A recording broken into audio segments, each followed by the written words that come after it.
음악동인 건물에서 작곡을 하고 있는 이태원입니다. 나들이를 나왔습니다. 오늘은 이왕제 악부터 창덕궁 그리고 종묘 이렇게 한 바퀴 둘러보겠습니다.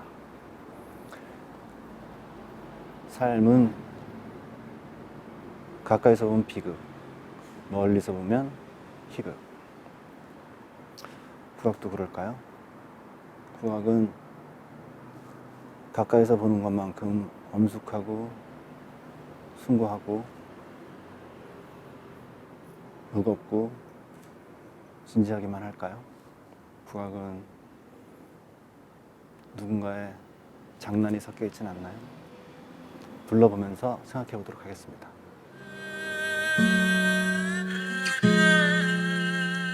먼저 이왕제 악부터에 왔습니다. 이왕제 악부라고 하면 아마 국악하는 사람들이나 좀 들어봤을 것 같아요. 물론 이제 툭 하면 나오는 거긴 한데, 이왕 모르는 분들을 위해서 이왕직이라고 하면 이왕의, 그러니까 일본 사람들이 조선 왕조를 낮춰 부르려고 만든 말이죠. 이왕, 이시왕. 예, 봉직하던 아악하는 부서다 이런 얘기죠. 우리는 오늘은 이왕직, 뭐 일본 이런 거는 관심이 없고요. 아악에 관심이 있습니다. 아악이란 말도 우리가 잘 안 써요. 궁중음악이다, 막연히 궁중음악이다 이렇게 알고 있죠. 그리고 요새는 뭐 별개 약간 아악화되는 경향이 오래 좀 지속돼 왔어요. 정악하고 아악도 잘 구분이 안 되고, 아악 속에 정악이 있는 건지 정악 속에 아악이 있는 건지, 뭐 광의의 아악, 광의의 정악, 뭐 이런 말들이 횡행해 오면서 뭐가 뭔지 모르겠고 그냥 지나가는 일이 되는. 우리는 지금 악이란 말을 안 쓰고 국악이라는 말을 씁니다. 국악 아래에 뭐가 있죠? 국악 아래에 뭐가 있나요? 어떤 사람들은 정악과 민속악이 있다고도 하고, 조선조에는 그게 국악이건 뭐건 그걸 악이라고 했는데, 그 악 밑에는 정악과 민속악이 있었던 게 아니라 아악, 당악, 향악 이렇게 있었습니다. 아악이란 말이 나왔어요. 이왕직 아악부에는 그 아악입니다. 조선시대 때 음악을 분류하던 한 용어였던 거죠. 근데 지금 국악 밑에는 아악이 어디 갔나 싶어요. 그리고 국악과 관련된 이런 이제 속에서 혹은 개론 이런 데 보면은 맨 처음에 나오는 게 이제 그거죠. 국악 밑에 어떤 분류들이 있는지. 정악, 민속악 이렇게 우선 나옵니다. 그리고 그 음악들이 어떤 음들을 사용하는지 소개를 합니다. 이렇게 나와요. 국악에 쓰이는 음들은 3분 손익법이라는 어떤 산수, 여기서 산수는 이제 1 더하기 2, 뭐 1 곱하기 3분의 2 이런 산수를 말씀드리는 거예요. 그런 산수들에 의해서 음들을 만들고, 그러니까 산출하고, 그 산출된 음들로 국악이 만들어졌다 이렇게 설명을 하고 있습니다. 그로부터 많은 그 고통을 겪었어요. 그 음악하는 사람들이.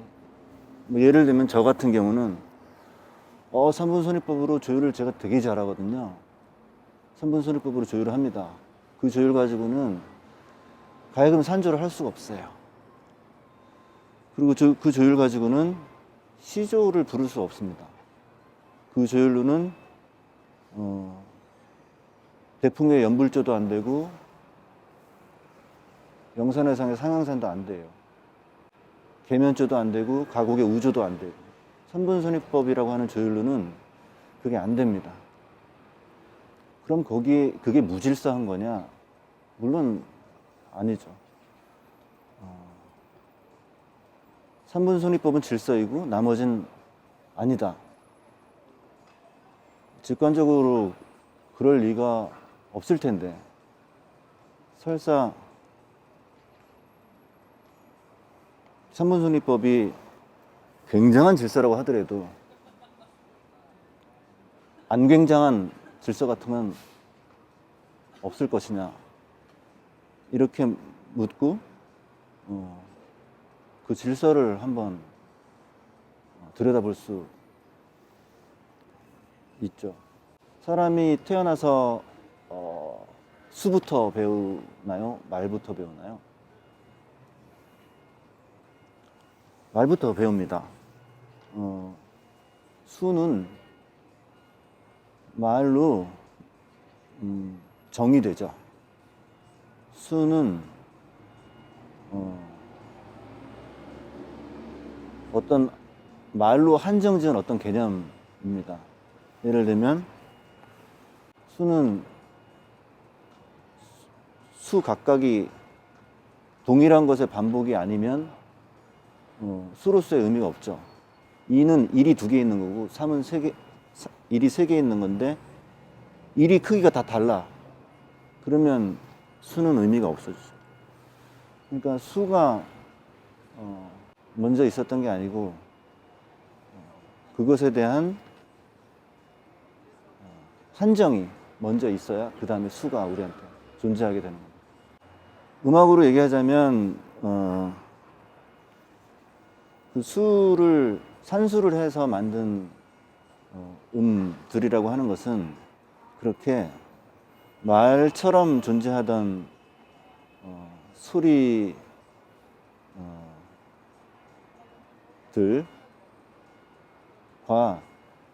서로 다른 질서를 가지고 다른 역사적 맥락 속에 있어요. 삼분손이법이 즉 산수에 의해서 만들어진 음들의 질서가 아니라는 게 분명할 때 그 음악은 어떤 질서이겠느냐. 즉 옛날 사람들이 향악이라고 부르던 그리고 현재 우리가 물려받은 조선음악 유산의 대부분을 차지하고 있는 풍류나 가곡 또 여러 지방들의 위대한 굿음악들 또 등등 이것들이 어떤 질서를 갖고 있겠느냐 하고 묻게 되죠. 그렇게 물으면 당장의 답이 딱 나오진 않습니다. 하지만 요 정도 구분을 할 수 있을 것 같아요. 앞서 말씀드렸듯이 말처럼 언제부터 존재했는지 알 수 없고 그 연원을 알 수 없고 또 그 질서를 우리가 한정한 것이 아니라 질서는 이미 역사적으로 형성되어 있고 그 사후에 우리가 그 질서를 파악해 가야 되는 어떤 대상처럼 존재하는 음악 혹은 음악 문법과 우리가 애초에 1이라는 걸 상정해 놓고 거기에 3분의 2를 곱하든 루트 2의 12승을 곱하든 간에 우리가 애초에 질서를 설계한 그런 음악 혹은 그런 체계 혹은 문법 두 개를 대별할 수 있을 겁니다. 근데 현재 뭐 앞서 말씀드렸듯이 국악계로는 우리 음악이 조선 사람들이 생각했던 것과 달리 3분 손익법으로 만들어져 있답니다. 언제부터 그렇게 된 걸까요? 혹은 그게 얼만큼 반박 불가능한 것일까요? 그게 종교적 명제가 아닌 이상 우리는 거기에 대해서 생각해 볼 수 있을 것 같아요.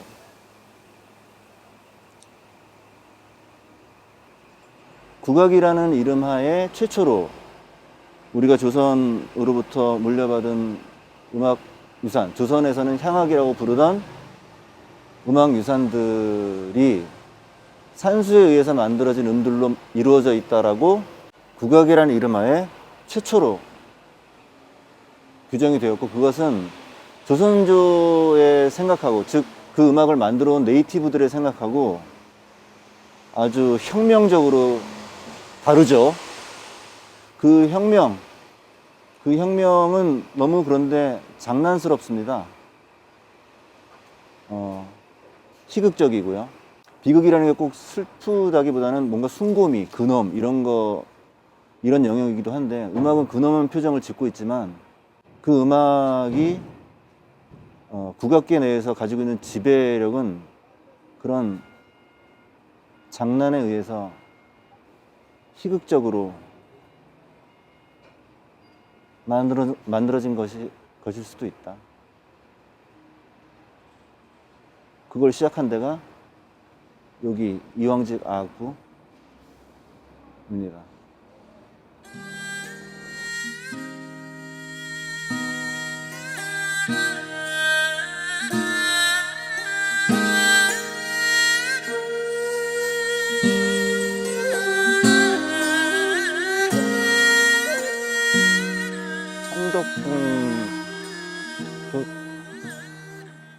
궁이죠. 궁은 집이고, 집하면 제일이 아니라 궁하면 제일 먼저 떠오르는 말이 저는 자궁이에요. 자궁. 역사학자들은 뭐 창덕궁, 창경궁 이런 큰 집들 관심 있겠지만 애기 집에 궁자를 쓴다는 게 이제 삶의 기반 이런 걸 뜻하는 기 때문인 것 같아요. 음악하는 사람들은 궁하면 다른 게 떠오릅니다. 이름에 궁이 있거든요. 집도 아닌데 궁이라는 이름을 붙였어요.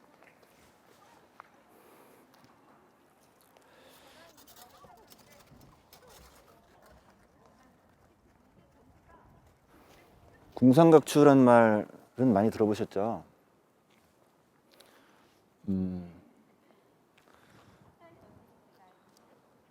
궁상각추는 이제 위에 상각치우라는 음들과 어떤 관계를 가지는 이제 기본이 되는 음이에요. 우리나라 국악계 혹은 이제 국악의 상식계 그런 데에서 이렇게 옛날부터 있었고 지금도 아마 거기서 벗어나지 못한 퀴즈들이 몇 개 있습니다. 제일 유명한 게 가야금줄은 몇 개, 검은고줄은 몇 개, 둘 중에 어떤 게 가야금이고 어떤 게 검은고고. 그와 함께 또 아주 치열한 논쟁이 벌어졌던 퀴즈가 있어요. 뭐냐면 한국 음악에 쓰이는 국악에 쓰이는 음은 궁상각치우냐 아니면 황태중임남이냐. 아마 한 번쯤은 들어보셨을 것 같아요. 학교 음악 시간에든 아니면 뭐 TV의 어떤 상식 프로그램에서든. 궁상각치우는 얘기할 때 말씀드렸지만 산수를 해서 만든 음들의 관계를 표시하는 말들이에요. 그리고 황태중임남은 산수를 해서 나온 음들, 각각의 고유한 음들에 붙은 이름입니다. 그러니까 궁상각추는 관계의 표시고 황태중임남은 그 씨름의 표시죠. 요즘 말로 하면은 궁상각추는 개이름 도레미파솔라시도, 황태중임남은 음이름, 그러니까 A, B, C, D 이렇게 부르곤 하는, 거기에 해당하는 겁니다. 그러니까 둘 중에 어떤 것이 한국 음악에 쓰이는 음이냐 하는 질문은 되게 넌센스인 거죠. 그 세조가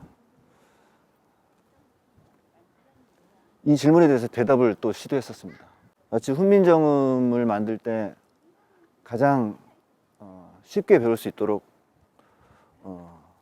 설계를 하고 또 많이 노력을 했듯이, 이 질문에 대한 답도 세종세조는 그런 관점에서 내리려고 했던 것 같아요. 일단 궁상각추나 황태중임남이나 이런 이름이 뭘 뜻하는지 정확하게 그분들은 알고 있었기 때문에 그게 아니라는 걸 알고 있었어요. 당시 중국 음악과 달리 조선의 음악이라고 할 수 있는, 고유한 음악이라고 할 수 있는 향악에 쓰이는 음들이 그 음이 아니라는 걸 알고 있었어요. 그래서 한국 음악에 쓰이는, 국악에 쓰이는 혹은 조선 음악에 쓰이는 음들은 음은 무엇이냐 이렇게 물었을 때 이분들은 이렇게 대답을 했습니다.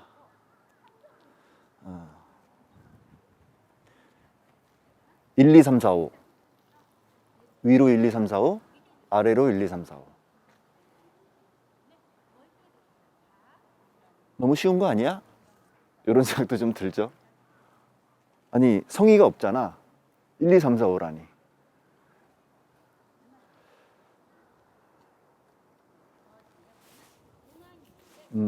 아주 좋게 말하면 아주 보편적이고, 안 좋게 말하면 뭘 알긴 아는 거야? 라는 생각이 들죠. 하지만 그 음들에는 이름이 없었어요. 그러니까 이전에 누군가 그것들의 이름을 붙여서 뭐라고 일원화시키거나 지칭하던 역사가 없었던 거죠. 훈민정음이 그랬잖아요. 기역, 니은, 디귿, 리을 이런 말들, 이런 음소들이 우리말에 있다는 것을 사람들이 직관적으로 알 수는 있었겠지만 거기에 그걸 떼어내서 이름을 붙이고 그걸 재조직해서 어떤 음절들을 만들고 형태소를 표시하고 그럴 생각을 하기 전에는 그거는 아무것도 아니었습니다. 그거 맨 처음에 이름 붙일 때 아무도 안 가본 길을 가본 사람은 알겠지만 뭐라고 붙일지 막막하잖아요. 무엇인가인데 그것은 이전에 있던 이름들로 지칭할 수 없는데 뭐라고 불러야 될지. 이럴 때 학자면 학자, 음악가면 음악가 다 그 길을 갈 용기가 필요하지 않았을까 하는 생각이 듭니다. 그런데도 이 위로 1, 2, 3, 4, 5, 아래로 1, 2, 3, 4, 5라고 이름을 아주 보편적이고 세상에서 가장 쉬운 이름을 쉽게 배울 수 있도록 훈민정음을 만들었듯이 음악도 그렇게 했는데, 그럼에도 불구하고 그 가운데에는 영으로서의 궁이 있어요. 그러니까 궁은 참 없을 수 없는 건 거죠. 세상에도 궁이 있고 사람 몸에도 궁이 있고, 세상의 궁은 창덕궁 이런 거라면 사람의 궁은 자궁 이런 것일 것이고, 아무리 산수로 만든 음들을 썼다고 해도 혹은 그와 달리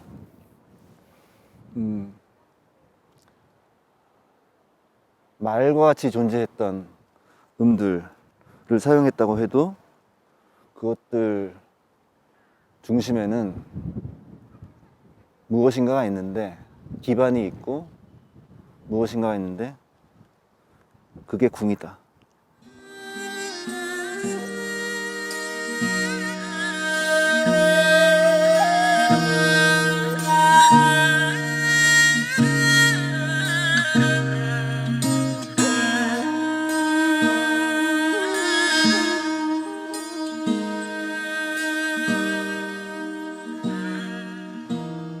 종묘의 서죽 담벼락입니다.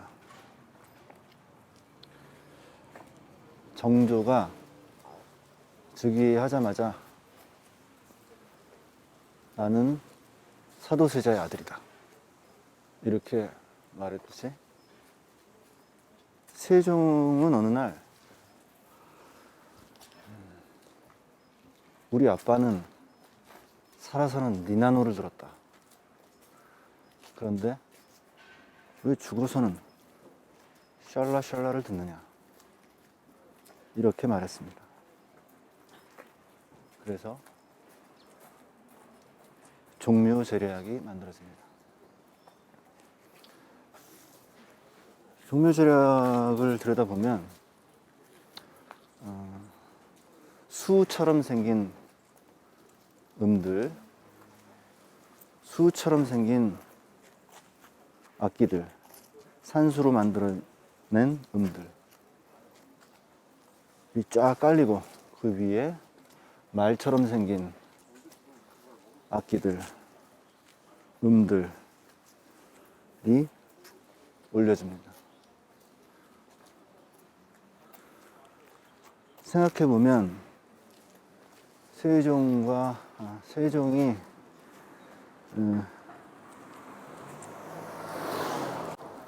세종의 아빠가 취향상 향악을 좋아했는데 왜 취향에 맞지 않는 아악을 무덤 앞에서 틀어주느냐 하는 얘기였을까요? 세종의 얘기가.